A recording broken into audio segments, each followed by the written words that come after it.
আসসালামু আলাইকুম ওয়া রাহমাতুল্লাহ। নবীজি সাল্লাল্লাহু আলাইহি ওয়াসাল্লাম বলেছেন, ঘরে 7 জিনিস রাখতে, ঘরে 7 জিনিস রাখুন, ঘরে বরকত হবে, আপনার ঘরে মারাত্মক রোগ বিমার হবে না ইনশাআল্লাহ। আল্লাহ তাআলা হেফাজত করবেন, ফেরেশতারা দোয়া করবে, গায়েবী সাহায্য পাবেন, আল্লাহ তাআলা নিজেই আপনাদেরকে সাহায্য করবে ইনশাআল্লাহ। সুপ্রিয় দর্শক, আজকের ভিডিওটি সকলের জন্য অত্যন্ত গুরুত্বপূর্ণ, তাই ভিডিওটি একটু না টেনে শুরু থেকে শেষ পর্যন্ত দেখার জন্য অনুরোধ করছি। আজকের ভিডিওতে আমরা জানব কোন সেই 7 জিনিস যেগুলোকে রাসূল পাক সাল্লাল্লাহু আলাইহি ওয়াসাল্লাম ঘরের মধ্যে রেখে দেওয়া খুব জরুরি বলেছেন।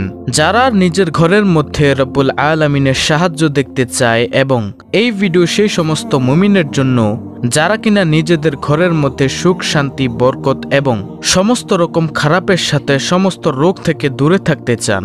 যে 7 জিনিস সম্পর্কে আল্লাহর নবী সাল্লাল্লাহু আলাইহি ওয়াসাল্লাম জানিয়েছেন, সেগুলোকে আপনি যদি নিজের ঘরের মধ্যে রাখতে শুরু করেন, তারপর আপনি নিজের চোখে দেখতে পারবেন যে কেমন ভাবে আল্লাহ রাব্বুল আলামিন সমস্ত দিক থেকে আপনাকে সব খারাপ কাজ থেকে, সমস্ত বালা মুসিবত, বিপদ, ঋণ, দারিদ্রতা ইত্যাদি থেকে সুরক্ষিত করে রাখছেন। তো চলুন এক এক করে আপনাদেরকে সেই 7 জিনিসের নাম জানিয়ে দিই, যেগুলো রাসূল সাল্লাল্লাহু আলাইহি ওয়াসাল্লাম আমাদেরকে জানিয়েছেন। প্রিয় দর্শক, 1 নম্বরে হচ্ছে জমজমের পানি। জি হ্যাঁ, আপনি যদি কোনো সমস্যার মধ্যে পড়ে যান, সেখান হোক শারীরিক কিংবা রুহানি সমস্যা, আপনি শুধুমাত্র কিবলার দিকে মুখ করে দাঁড়িয়ে 1 গ্লাস জমজমের পানিকে পান করুন, বা মানসিকভাবে হোক, অবশ্যই আগের থেকে ভালো অনুভব করবেন। রাসূল সাল্লাল্লাহু আলাইহি ওয়াসাল্লামও নিজে জমজম থেকে পানি পান করতেন। জমজমের পানি পান করা আমার নবীজির সুন্নাহ মনে করে যদি আপনি পান করতে পারেন, দুনিয়াতেও কল্যাণ পাবেন, আখিরাতেও কল্যাণ পাবেন ইনশাআল্লাহ। সহিহ বুখারী হাদিস নম্বর 1556। হযরত আবু যর রাদিয়াল্লাহু তাআলা আনহু বর্ণনা করেন, নবীজি সাল্লাল্লাহু আলাইহি ওয়াসাল্লাম বলেছেন, জমজমের পানি দুনিয়ার সবচেয়ে বরকতময় পানীয়। সুবহানাল্লাহ। যত পানি আছে সবচেয়ে বরকতময় পানি কি? এই জমজমের পানি। দলিল সহিহ মুসলিম হাদিস নম্বর 2473। প্রিয় দর্শক, 2 নম্বরে যে জিনিসকে জরুরি বলেছেন সেটি হলো পবিত্র কোরআন শরীফ, কোরআনুল কারীম। এ প্রসঙ্গে আল্লাহ তাআলা বলেন, হে মানবজাতি, তোমাদের জন্য আল্লাহর পক্ষ থেকে কোরআন অবতীর্ণ করা হয়েছে অন্তরের নিরাময়, হেদায়েত, রহমত হিসেবে। সুবহানাল্লাহ। সূরা ইউনূস আয়াত নম্বর 57। হযরত আব্দুল্লাহ ইবনে আব্বাস রাদিয়াল্লাহু তাআলা আনহু থেকে বর্ণিত, তিনি বলেন, রাসূলুল্লাহ সাল্লাল্লাহু আলাইহি ওয়াসাল্লাম বলেছেন, যে ঘরে কোরআন নেই এবং যার মাঝে কোরআনের কোনো অংশ নেই, সে অনাবাদ ঘরের মতো। তিরমিজি শরীফের হাদিস, ইবনে হিব্বান 124, সহিহ তারগিব 1423। হযরত আবু উমামা রাদিয়াল্লাহু তাআলা আনহু হতে বর্ণিত, তিনি বলেন, আমি রাসূলুল্লাহ সাল্লাল্লাহু আলাইহি ওয়াসাল্লামকে একথা বলতে শুনেছি যে, তোমরা কোরআন পাঠ করো, কেননা কিয়ামতের দিন কোরআন তার পাঠকের জন্য, তার তেলাওয়াতকারীর জন্য সুপারিশকারী হিসেবে আগমন করবে। সুবহানাল্লাহ, সুবহানাল্লাহ। মুসলিম শরীফের হাদিস, হাদিস নম্বর 1910। প্রিয় দর্শক, 3 নম্বরে যে জিনিসকে নবী আকরাম সাল্লাল্লাহু আলাইহি ওয়াসাল্লাম ঘরের মধ্যে রাখা জরুরি বলেছেন, সেটি হলো কালো জিরা। রাসূলুল্লাহ সাল্লাল্লাহু আলাইহি ওয়াসাল্লামের হাদিস থেকে আমরা জেনে থাকি, কালো জিরা হলো সমস্ত রোগের মহা ঔষধ, শুধুমাত্র মৃত্যু ছাড়া। সুবহানাল্লাহ। ইবনে মাজাহ হাদিস নং 3448। প্রিয় দর্শক, 4 নম্বরে যেই জিনিসকে রাসূল সাল্লাল্লাহু আলাইহি ওয়াসাল্লাম ঘরের মধ্যে রাখতে বলেছেন, সেটি হলো খেজুর, বিশেষ করে আজোয়া খেজুর। রাসূল সাল্লাল্লাহু আলাইহি ওয়াসাল্লাম বলেছেন, যে ঘরে খেজুর উপস্থিত থাকে, সেই ঘরে কিয়ামত পর্যন্ত কোনোদিন দারিদ্রতা আসবে না। সুবহানাল্লাহি ওয়া বিহামদিহি, সুবহানাল্লাহিল আযীম।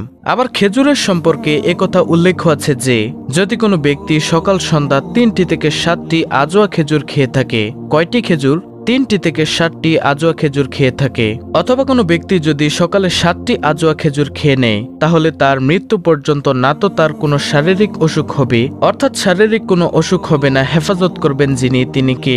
মহান রব্বুল আলামিন। না তো তার কোনো রুহানি অসুখ হবে। প্রিয় দর্শক, ভিডিওটি আরো ভালোভাবে বোঝার চেষ্টা করবেন। নবী সাল্লাল্লাহু আলাইহি ওয়াসাল্লাম খেজুরকে মুমিনের সাথে তুলনা করেছেন, কিন্তু তিনি তাদের স্বাস্থ্য উপকারের জন্য ইসলামে খেজুর খাওয়াকে উৎসাহিত করেছেন। নবী সাল্লাল্লাহু আলাইহি ওয়াসাল্লামের প্রজ্ঞায় তিনি জানতেন যে ইসলামে খেজুর খাওয়া সর্বত্র মুসলমানদের মঙ্গল করতে সাহায্য করবে। তিনি বলেছেন, যে ব্যক্তি প্রতিদিন সকালে 7টি আজোয়া খেজুর খাবে, যেদিন সে এগুলো খাবে সেদিন তার উপর বিষ বা জাদু কোনো প্রভাব পড়বে না। সুবহানাল্লাহ। সহিহ বুখারী শরীফের হাদিস। প্রিয় দর্শক, 5 নম্বরে যে জিনিস রাসূল সাল্লাল্লাহু আলাইহি ওয়াসাল্লাম ঘরের মধ্যে রাখতে বলেছেন সেটি হলো জাইতুনের তেল।